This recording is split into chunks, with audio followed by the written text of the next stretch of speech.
And we are live. I want to thank everyone for tuning in to a very special edition of Off the Record on the People's Podcast this evening.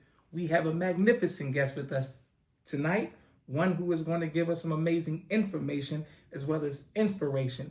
And that is none other than a frontline soldier, an activist, a family man, a believer, a businessman, a very successful entrepreneur, and someone who's very kind to myself, my family, and all of the community, none other than Brother Kenneth. Assalamu alaikum, sir. Alaikum salam.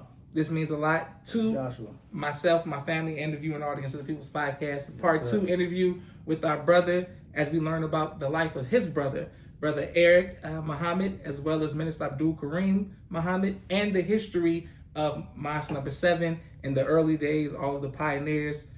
We starting off by saluting you, Brother Kenneth. Yes, Thank sir. you very much. Praise be to Allah. Thank you, brother. Yes, sir. So, speaking of the early days in the history of Mosque number 7, how did it all start? Well, I was watching part 1, if you call it. Yes, the sir. first Yes, sir. interview we Yes, sir. did back in, it was 2020, I guess around August.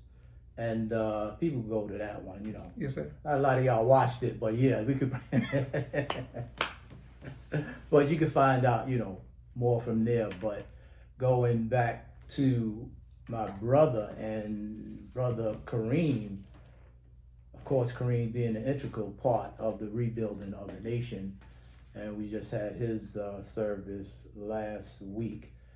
Brother Xavier and myself went up to honor Brother Kareem from meeting Brother Kareem back in 1980. Matter of fact, I accepted under Brother Kareem when, praise be to Allah, 45 years ago. Praise be to Allah. So when the minister spoke May 18th, 1980, Yes, sir. he came back to New York, as I said before in the other interview, and I implore everybody to go listen to that lecture, because that's when he first stood up at City College. The lecture was, again, Liberty or Death. Yes, sir. And spoke to 10,000 people, or 11,000. And that was, well, a week after that, it probably was most likely May the 25th, when I went up to Harlem State Office Building, and Brother Linwood at the time was speaking, and I, accepted that day, become a registered Muslim in the Nation of Islam, praise be to Allah. And it tickled me because I can remember that day, and I was just ready to come into the nation, And I said before, I espoused the teachings, but was never a member in the nation. And Brother Linwood was like, "Are you ready to come in and to fight and to work out and to do this?" I looked around like, who are you talking to? I'm like, I can fight, son. Yes, sir. I'm from Brooklyn. Yes, sir. Yes, sir. So I accepted that day under him, and then as time went on, we started a study group in the summer projects. And Brother Hop, Ronald's ex-steward, as he's called now, but at the time it was Gaddafi. Yes, sir. Yes, sir. Brother Ronald, he had came to the projects, and we started a study group sort of down there. Brother Aziz, now before he was Brother Anthony Grandmaster. Yes, sir. He was probably just a black belt at then maybe first, second degree, and he's was giving some classes down there. Okay. I'm thinking that May, June, July, my brother Eric and my brother Stephen came, and of course we got his obituary along with brother Kareem's. We just had their services. Yes, sir. Yes, sir. And he was, growing up, he was hearing the teachings as I did. I was more receptive to it, or accepted it probably quicker than he did, but even still, he was listening to the minister, studying and doing things like that. And it tickles me because before he became Muslim or accepted it, he was eating pork. And so the brothers that I said before brought us into the nation, they would tease him because if you were growing up and you was eating pork, in our neighborhood, you would be mocked and made fun of because it's like, yo, how you eating pork and you got the knowledge and chicken worm and all that other stuff. Yes, sir. So it was a Muslim brothers, Rashad Kushman now, man. Peace and blessings. Peace and blessings to brothers that I passed, just giving them yes, sir. greetings. Yes, sir. They were making fun of him, and my brother Eric just cursed him out. But he did it in a funny way because that's why they used to call my brother, as they said in his obituary, they used to call him Pappy.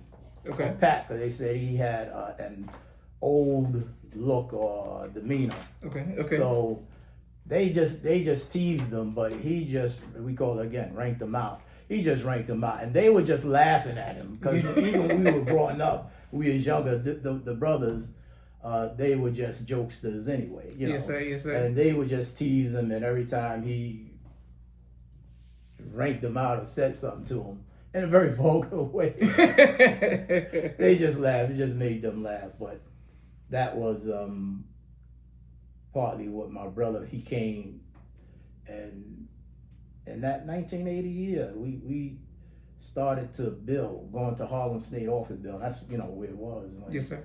I accepted under Brother Kareem.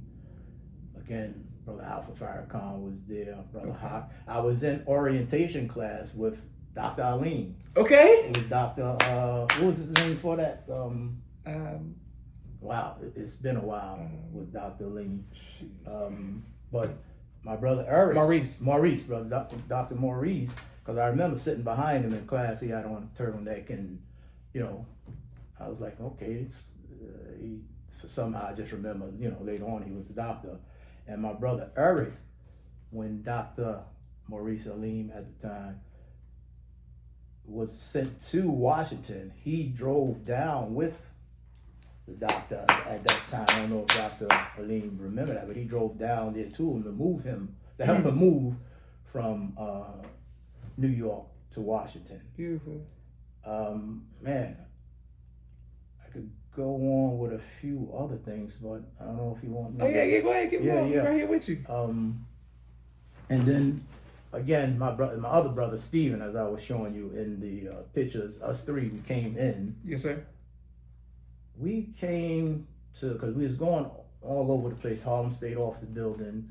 Brother Jamil mentioned that Brother Kareem. He gave the exact address of the place we were going to. I can't even remember. That's 45 years ago. Yes, sir. But Jamil, he was like this 11 something. But after travel, we was having meetings in McDonald's and nightclubs, just, after we got put out of the Harlem State Office Building. But we eventually wound up in 1981 on Eastern Parkway. Yes, sir. And praise be to Allah. That's where, really, that was Brooklyn 7C, but that became Mars number Temple, as we called it back then, number 7. And that sort of was the beginning of the Boiler Room Crew. As a lot of people know of the famous Boiler Room Crew started. And I could tell the story of how it started because I think I was one of the founding members. Yes, sir. Let us know. So there's a picture on I think it's the 1110 Eastern Parkway Facebook page. Sister Sharon and I think Brother Xavier, a couple of other brothers and sisters have that Facebook page, and it shows when we first got there, we had to, do a little demolition and fixing up. Yes, sir. To set up the mosque there. And as we stayed there for a couple of weeks, however long, somebody broke into the building. And there was a whole, some kind of ladder went up to the roof, and they came in that way and stole a few things. So we were sitting around with Brother Linwood at the time, Brother Alpha, and like, man, we need some security around here, something like that. So I said, I'll be security. Praise be to Allah. And at that time, it was a thing where Brother Kareem said, okay, Brother Kareem would, like they say, he would straighten you out. He said, okay, let's get this brother a bed. Let's get him, whatever he needs so he can do some security, because I lived maybe 30 minutes away, bus ride from Eastern Parkway to some of the projects. So I would stay there, and there really wasn't any place to wash or anything. So I would just wash, do the bird bath and the thing. And to this day, Brother Xavier would laugh at me because I had bought this big tin pan, and I would boil the water and put it in the pan and get in the pan and take a bath. Yes, sir. So one day they came in and they saw me. I was like, man, get out of here and whatnot. But that was a sight for sore eyes that day. It's, bro, what you doing, man? I'm cleaning. I'm washing up, man. And it started there. And then other brothers started coming and staying over just to do the security. So to mention the brothers, man, it was Brother Stanley, Brother Elijah, my brother Eric Stephen, Brother Timothy at one time. Man, if I forget some of you brothers, please forgive me. We had some brothers that came by because they may not have had a place to stay. Orlando, Brother Victor, how can I forget those brothers? It's Majid and Omar now. Brother Jason, like Kitty, brother, who would stay there. I mean, we had some brothers just come from out of town, stay for a week or so, and because that was a place to stay, and we did the security for a while. I think I might have stayed there 2 years, 2.5 years, off and on, and that was sort of the beginning of the boiler room crew, as Brother Kareem said, because it was hot in there. Okay, can we stay right there? So it's a boiler room. This is the first mosque in the rebuilding. What are you all doing for fun when there's not a meeting or something going on? Is there TVs? What y'all got? Brother, where y'all eating? What y'all let us know. We would be studying. Okay. Sometimes we would do lecture. Okay. Brothers would get up there and start teaching. I'm telling you.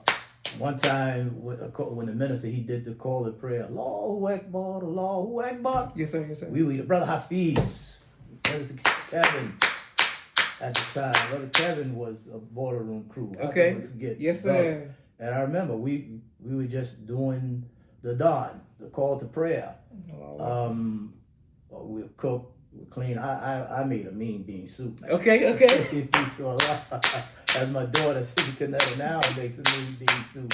Brother Herbert, may Allah be pleased with him, he taught me how to make a bean soup, and I made excuse me, I got to wipe the nose here. Yes, I would make a delicious bean soup, if I could say so myself. Yes, sir. And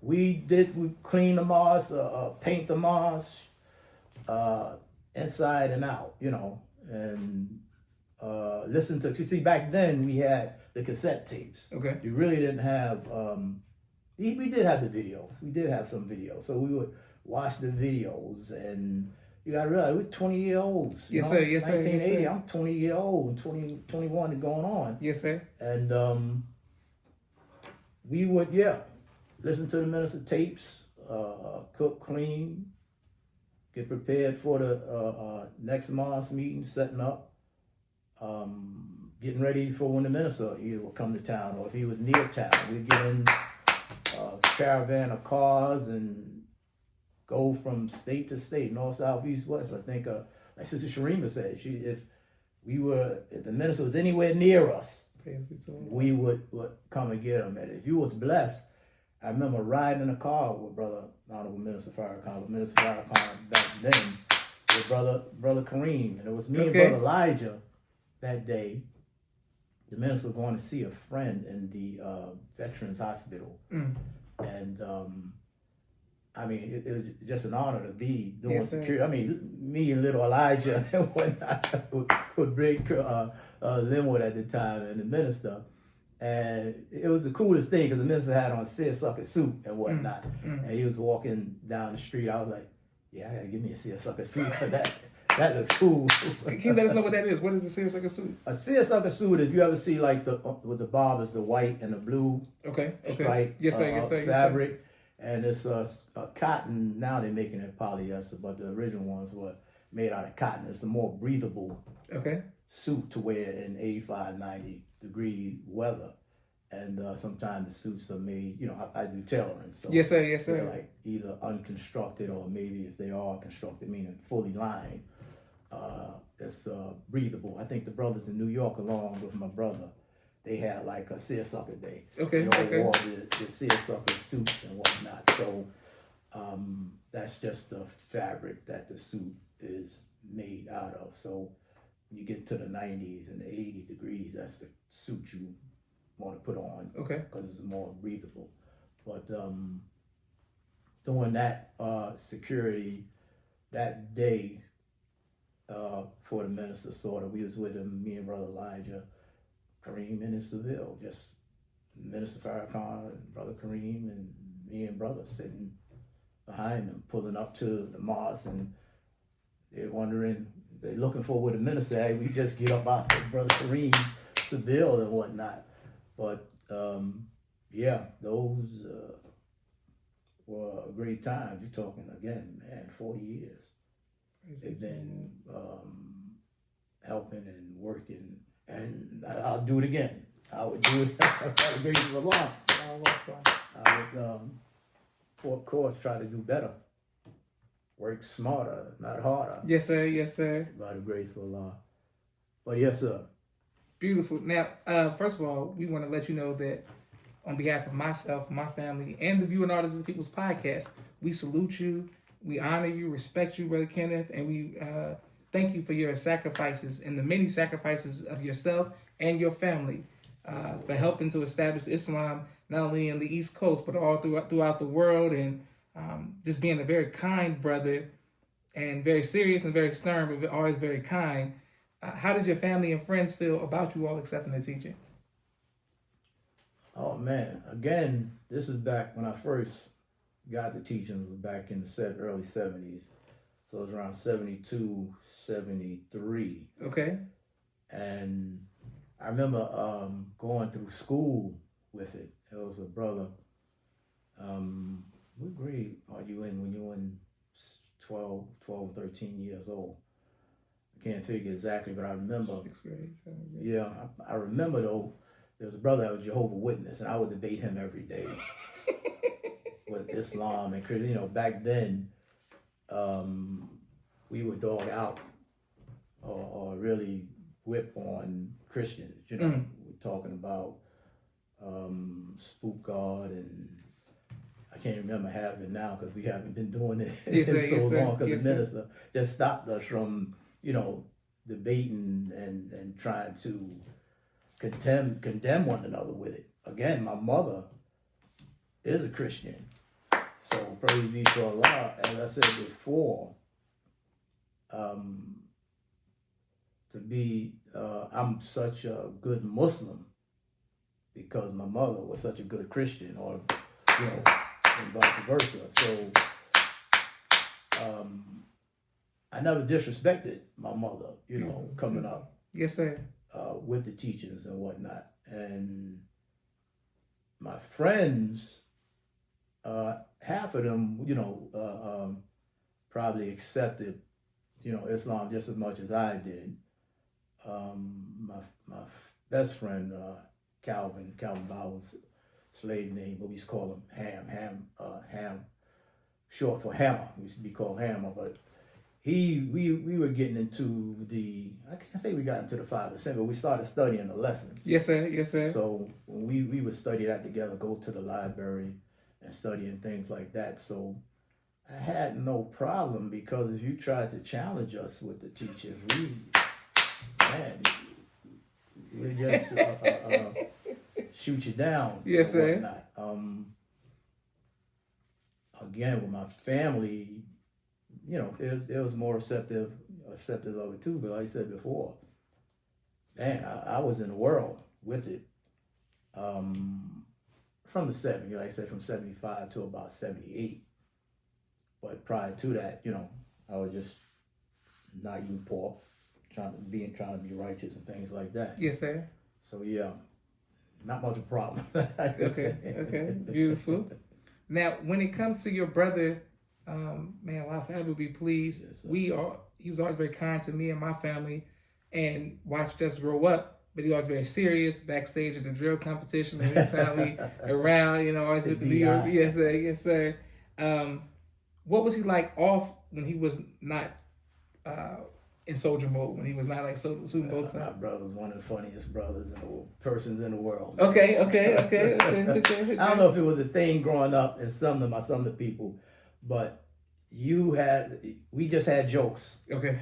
From when we came outside to when we went upstairs. And I know some of the funniest, because if they were ever put on TV or mic in front of their face, these guys are just funny. Yes, sir. Yes, sir. The Highsmiths, the Cornelius, the Bellamy family. These people were really, mostly prominent people in our neighborhood. I mean, they had black pride and make sure that, the community was taken care of. They didn't stop pissing in the back of the halls. Don't leave garbage over here. Don't do these things or that things, like they said back in those days, where you'll get straightened out by the people in the neighborhood. Yes, sir. And then when you get home, you get straightened out. Yes, sir. So my brother Eric, back to Eric, like I said at his service, at home just laughing. He just had a sense of humor. Beautiful. And he would just have us laughing and cracking up. And like I said, I used to have to beat him up because he would not stop. He would tell jokes that would have us laughing, and our mother would be, "Y'all better quiet down in there." But he knew he could make us laugh and get our mom to come in there, and she just get to wailing. Yes, sir. Yes, sir. So she got 3-4 boys she's swinging on, and yes, then sir. We still laugh after we get a whipping. We go, she beat your behind. She got you more times. Yes, sir. Put up the blanket like this, and she'll hit it with the belt. Yes, sir. Yes, drop sir. it Yes, sir. and start hollering. But yeah, he that's what I can remember right now, growing up and then doing all. He tried to make bow ties too. Okay.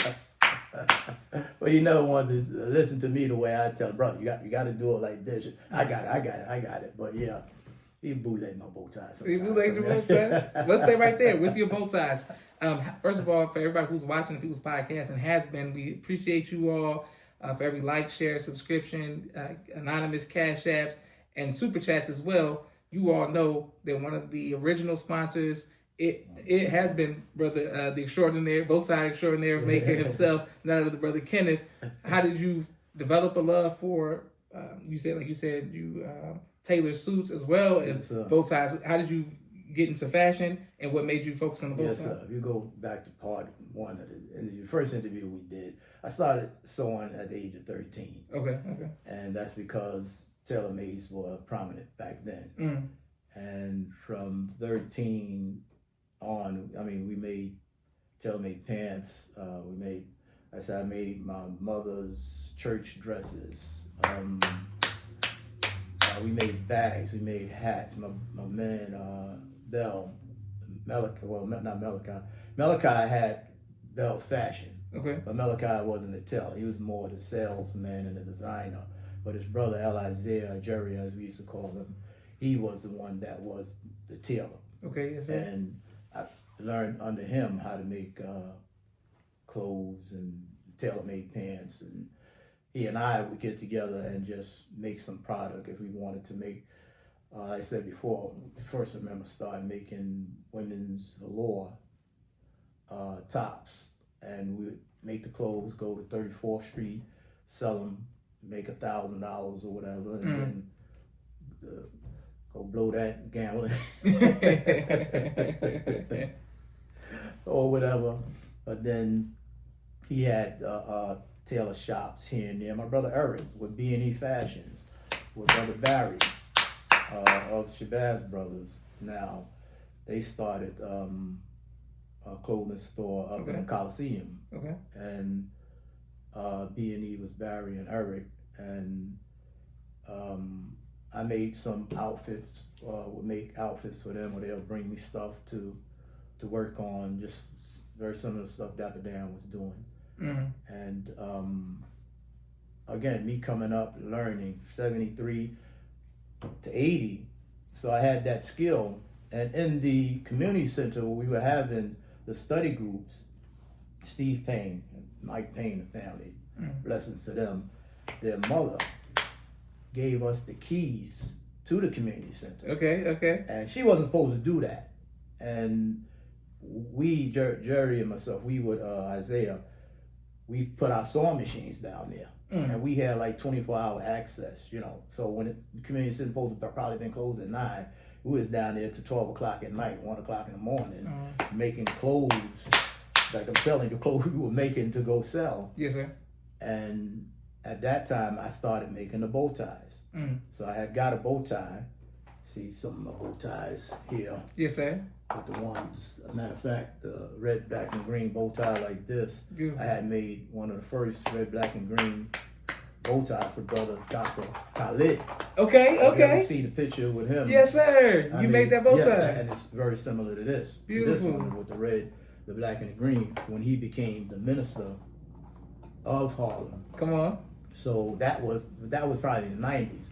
But back to the 80s, I would take a bow tie apart and put it together, and my style, you know, evolved from that, because I wasn't even making handkerchiefs at that time. And then my brother told me that's when we met your father. Okay. Because we had went down, praise be to Allah, and blessings to your father, man, and your family. Praise be And we went down to Washington, and I had the ties. Again, I didn't have handkerchiefs, and I think it was he and Akil. Okay, yes, sir. And of course, their names wasn't that at the time. Yes, sir. And I'm just selling bow ties to people, whatever I was selling, $4 or $5. And, you know, I sort of remembered it, but then my brother Eric, you know, remember when we sold Brother Sharif and them bow ties? Or, you know, at the time, yes, it was Sharif. And I was like, yeah, I vaguely remember it and whatnot, but that was actually probably the first time Beautiful. I actually met your father. And just off and on, you know, making ties. I would make money, or not to make a living, but, you know, I had worked this job, that job, and started working with New York City Transit. Yes, sir. And sort of slowed down. Like now, I'm being overwhelmed with bow tie orders, and I need to really get some mass production going. But I'm a little procrastinated too, so that's why I may not get enough ties out. But yeah, I enjoyed for the last 45 years and making. And that's the other thing with the minister. I rarely seen the minister. I might have 1 or 2 pictures with a minister have worn one of my bow ties. Okay. And I'm like, okay, brother. I remember again in the 80s, I made a dozen bow ties, and the brother sent it to the minister. Recently down here, I think Rahman and his daughter might have sent the minister some ties. Beautiful. And I never see the minister wear them. I said, okay, you don't like my style. But I see the style that he likes, and I know some of the brothers, or the sister, what's sister, Medina, yes, sir, would make ties yes, sir, that he like. And I'll go, you see, I see your ties, sister. I see your ties on the minister. And Medina, who else made ties around here? Brother, he's not in town anymore. Which brother used to make bow ties? Got brother in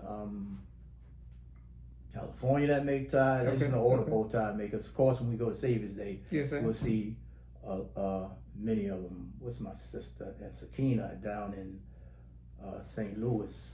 Not St. Louis, Louisiana. I used to know all the my aunt Jamila used to make it. Yes, and that's the other thing too. Yes, sir. I sort of, like I told you, Brother Jamil, sort of stole their style a little bit. Okay. I didn't know. Because I used to always stitch them. Okay. And then I seen how she made her ties. She would just press them. And I sort of used that style, and Jamil says I owe him to this day. But she didn't patent that, so yeah, I guess so. Shout out to my mother. She was always making bow ties. But since then, I sort of made it in that style, and I mean, I'm sort of born to do this here, man. Go ahead. Make bow ties. What do you want to give out an email or social media? How do people reach out to you who want to get your bow ties? You could text me at 917-337-1380. I got a Facebook page thing on it, but I don't pay much attention to it. I'm like old head, but give me a text on that, and you get in contact with me. And get some bow ties. Get some bow ties. Praise be to Allah. Okay, now let's stay right here with the doctor. That I posted that picture on Facebook with Dr. Khaled wearing your bow tie, and he's holding his fist up, and it's a sister. I don't know who that sister is, but he's like this in that picture, wearing a red, black, and green bow tie. Yes, sir. Can you let us know the what it was like under the different administrations in New York? So we start off with Minister Green, then who comes next? Wow, I've been under many of them, captains, ministers. Yes, sir. Brother Minister Kareem. Okay. And sort of in that same time, we had Brother James 7X. Okay. He was a minister under Kareem. Okay. Yes, sir. Big mention. Excuse me. Brother Minister Burt was around, but he wasn't never quite, he was the dean of the ministers, but he was never quite. Who? Now, can you let us know who these people are? Minister Burt? He was the dean of the ministers of the ministers under the Honorable Elijah Muhammad. And you have to go look Minister Burt up. Okay, yes, sir. Who was it we had? We had other assistant ministers there, but after Kareem came Abdullah. Yes, sir. Minister Abdullah. And how was that? Oh man, every lecture that he did, we got a recording of it. Okay. Because what did they used to call Brother John Shabazz back in the day? I forget the nickname they had given Brother John, because they had James in Jersey as Son of Thunder. Yes, sir. Wow, how could I forget what they called Brother John Shabazz at the time, or Brother Abdullah. Brother Abdul was interim minister here and there. Okay. How was that working with him? It was great. I remember driving him around. Yes, sir. He had asked me some advice, and I just told him, well, this or that, and he sort of implemented or sort of listened to sort of what I was saying. Yes, sir. Khalid, Conrad. Okay, so we gotta go back. Let's go back to Khalid. How was that? Khalid. Yes, sir. Khalid, you seen him running everybody around and teaching and everything like that. I might have missed some of that because that's when I started working with transit. And I couldn't come out on Sundays, so I was learning the job. Yes, sir. Of being a motorman. Okay. But Khalid, he was just a fireball. Okay. And all the brothers that were under him. Matter of fact, Brother Malachi was saying that's when he had Bell Fashion. Mm-hmm. And he would promote Khalid at the Apollo. Okay. Things like that. Yeah. Then you said the youth minister came in. Youth minister Conrad. Yes, sir.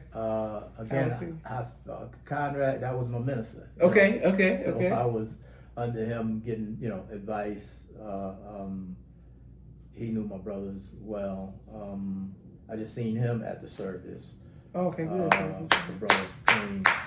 Brother Kareem, was good to see Brother Conrad. And I always said about Brother Conrad, he was an emulator of the minister. I said someone other would imitate the minister, but he emulated the minister, and he had a brilliance of his own. Yes, sir. Brother Minister Conrad, he'd get up and teach, but he had the hair like the minister, he had the posture like the minister, and much respect to Brother Minister Conrad. Yes, sir. Phenomenal orator. We had Conrad. Minister Ben for a minute. Okay, how was that? Brother Ben, he was learning, of course, coming from Christianity. Yes, sir. And trying to acclimate himself to the Nation of Islam and things like that. So, Brother Ben, it was an experience being under him. Okay. Who am I missing? Anybody else?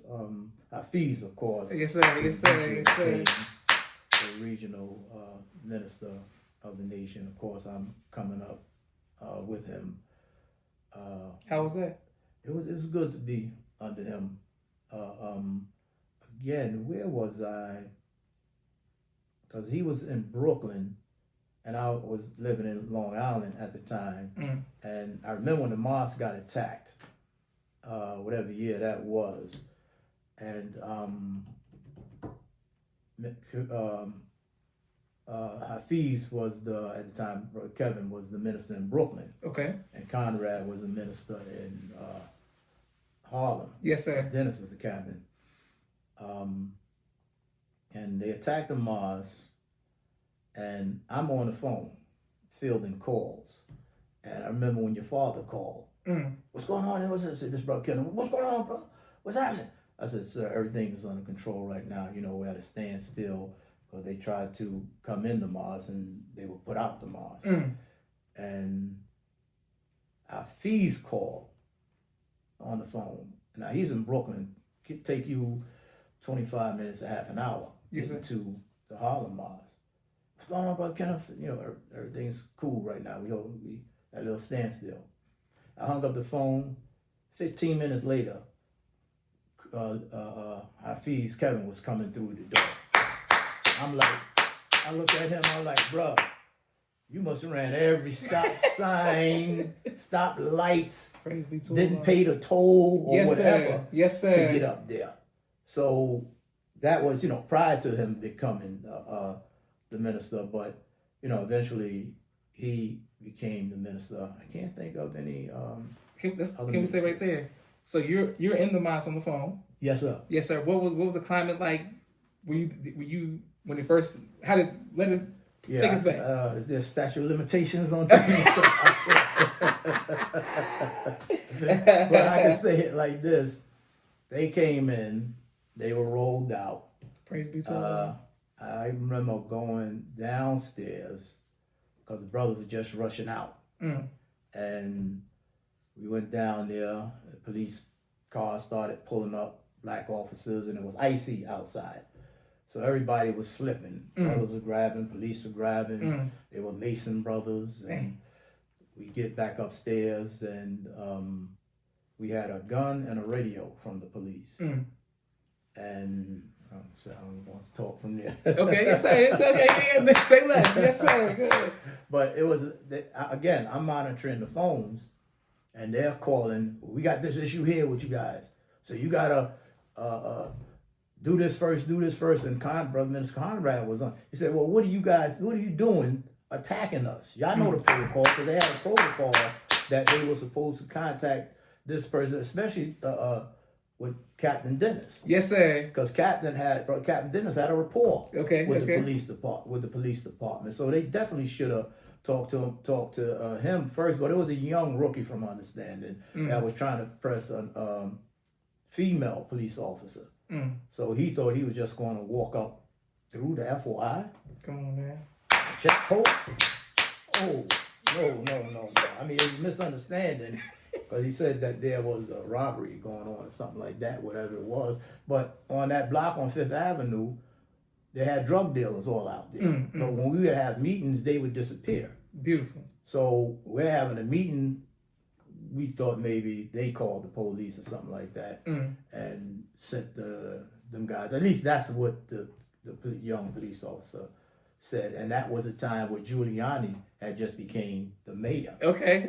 So they were saying it was Giuliani time with that and the Amadou Diallo stuff and things like that. So that was sort of that. That one thing tickled me that day, though, was because we had, we had the 2:00 meetings. Yes, sir. So it would go into the night. This was in the winter, and Minister Conrad, I believe, was speaking, and he was sort of prolonging it, right? So he said, "I'm gonna take questions right now, right?" Okay. So people were taking questions. So this brother stood up and said, "I got a question." He said, "Why are all the police cars outside?" Because all you can see is police lights out there. Yes, sir. He said, why are the police saying, when can we leave? I don't know those exact words, but it was like that. Yes, I think I had to bite my tongue because I'm standing there like, yeah, okay. So the police allowed us to let our guests out. Okay. But they were saying, well, we want to know who attacked us, who attacked them. Okay. And they let our guests go out, our sisters and our children go out, and then they had the brothers go out. And they were like using the police officers that were attacked to look at the brothers. Yes, sir. Yes, sir. And I think they had arrested 2 brothers that they, or maybe even later on, and some of the brothers suffered from, may have had previous records and stuff like that. But that's sort of what happened that day. I think I remember I was with Brother Saul. Everybody know Brother Saul, but we were there that day, yeah.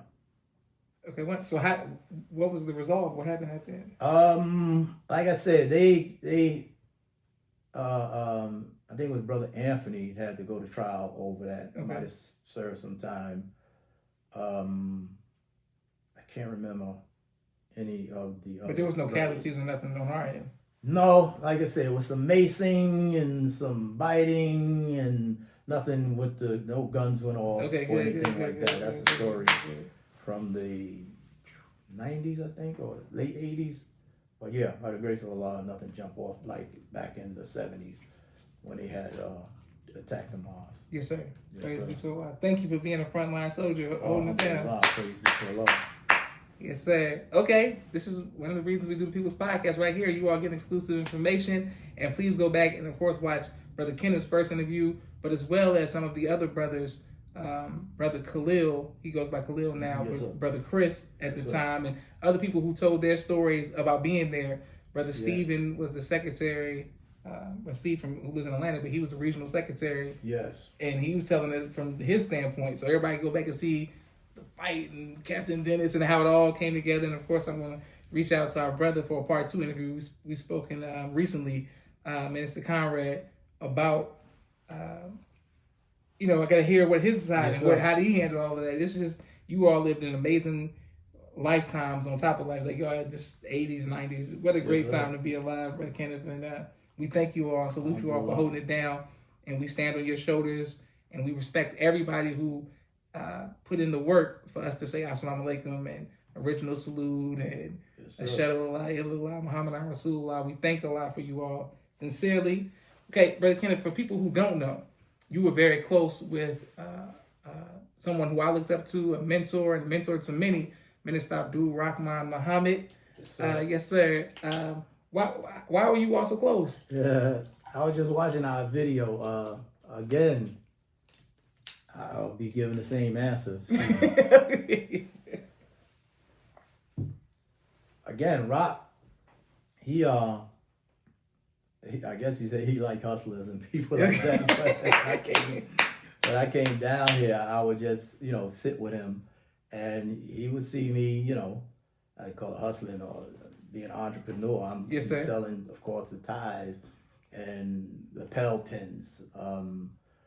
Like I said, prayer rugs, anything if I could get it for a cheap price or, wholesale price. Yes, sir, way, and then sell it to the brothers and sisters, believers, and brothers and sisters at a cheaper price than they might find it somewhere else.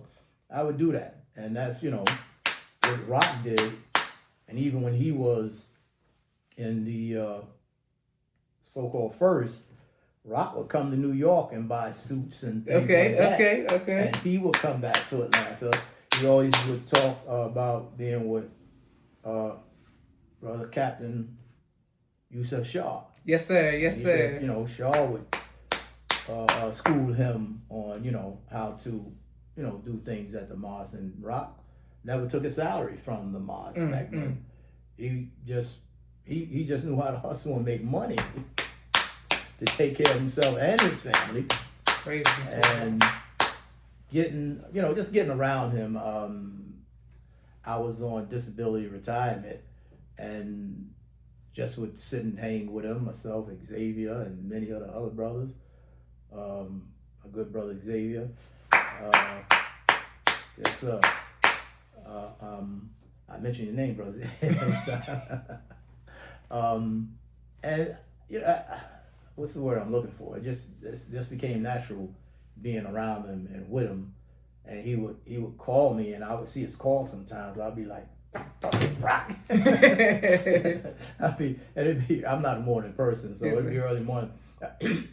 Yes, sir. Assalamu alaikum. What you doing? And whatever, he might have needed or wanted done, I would do. He also, of course, praise be to Allah. He, of course, had his sons and daughters doing, what he needed. But coming to the mosque, if he needed to, I remember breaking down his scooter that the minister bought for him. Man, praise be to Allah.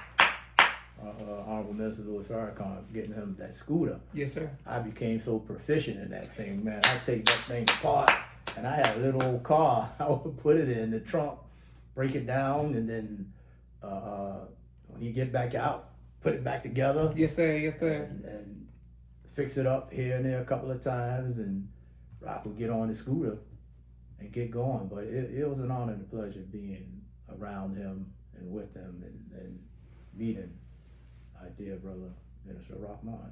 Praise be to Allah. Yes, sir. Well, thank you for being humble, because for those who are watching, you have a lot of people who held posts and talked to him, but you all were comrades.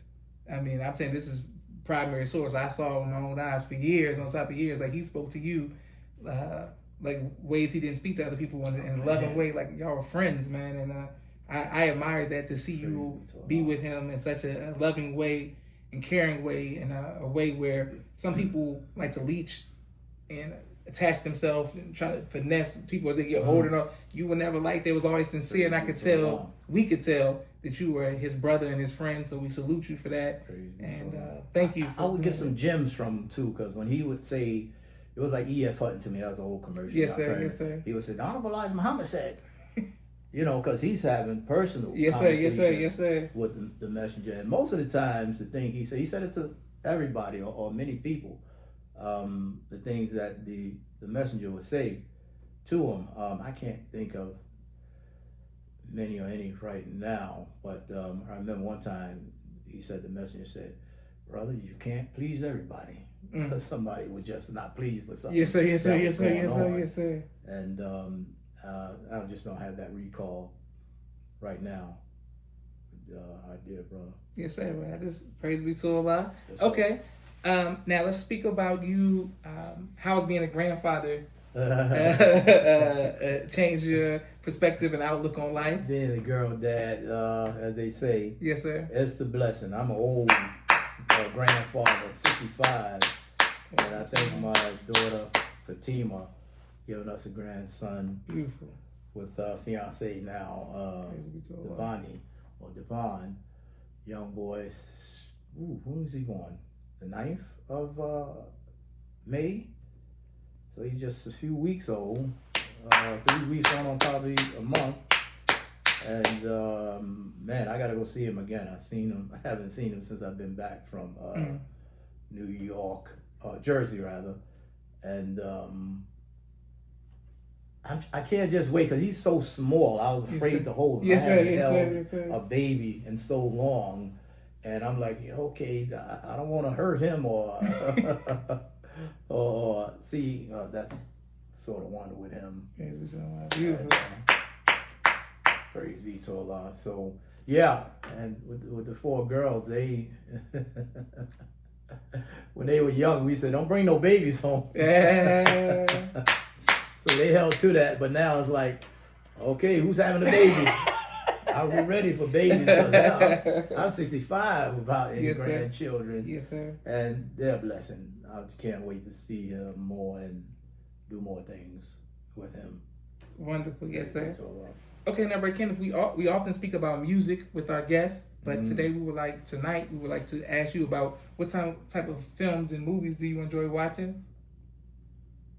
Wow. I was on a plane and trying to find movies to watch, and I couldn't really tune in or find a movie I want. Again, like I said before, I like comedy. Okay.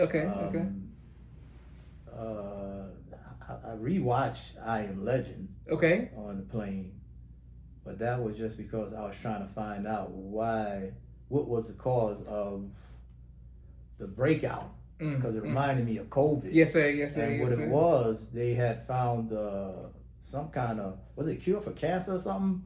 Or some kind of shots that made people more healthy and everything else. I think it might have been something. But I said, that reminds me of COVID and whatnot. They wanted to give COVID shots. And everybody that got in that movie that got the medicine, they were sitting in circles in the dark. I said, okay, yeah. I don't want to wind up like that, getting shot and whatnot. But movies, I don't know. I can't say, for sure. You got all the old school movies that people watch, but I can't think of anything quite in the movies right now. Yes, sir. Well, what is something that you do to enjoy yourself on an off day when you're not? I'll do the sewing. Okay. I'll do that, and then, of course, maybe go to Mosque, do things. Now I'm in the secretary department. Okay, President. So I work with the secretary department there, and just on off days I tune the TV, the CNN and stuff, and might go through now, man. This Facebook stuff I have you going, and this internet stuff I have you looking down for. It's an hour by it went past. Yes, sir. Already, but I can't say ride horses and stuff like that, which I probably would like to do, but nothing I can think of right now. Wonderful, yes, sir. Well, once again, Brother Kenneth, we salute you, and respect you, and honor you and your family. And what we would like to know is, what advice would you give to the younger generations about entrepreneurship and doing for self? Man, do what you like to do. You're doing what you like to do, or just got into something that you could parlay. Yes, sir. Always try to have a skill or a trade or something you could do to make money. I mean, these, whatever you want to call them, schemes and scams, and don't want to knock multi-marketing, but some of them things just yes, sir. They just not something that interests me, because when you get into these get rich quick schemes, yes, sir, you're really not going to go too far with that. But you want to get into something concrete if you're going to make it something you're trying to make a living off, or just get an income off. I could make products. I talking about my flags. I got to make some flags for the 4th of July.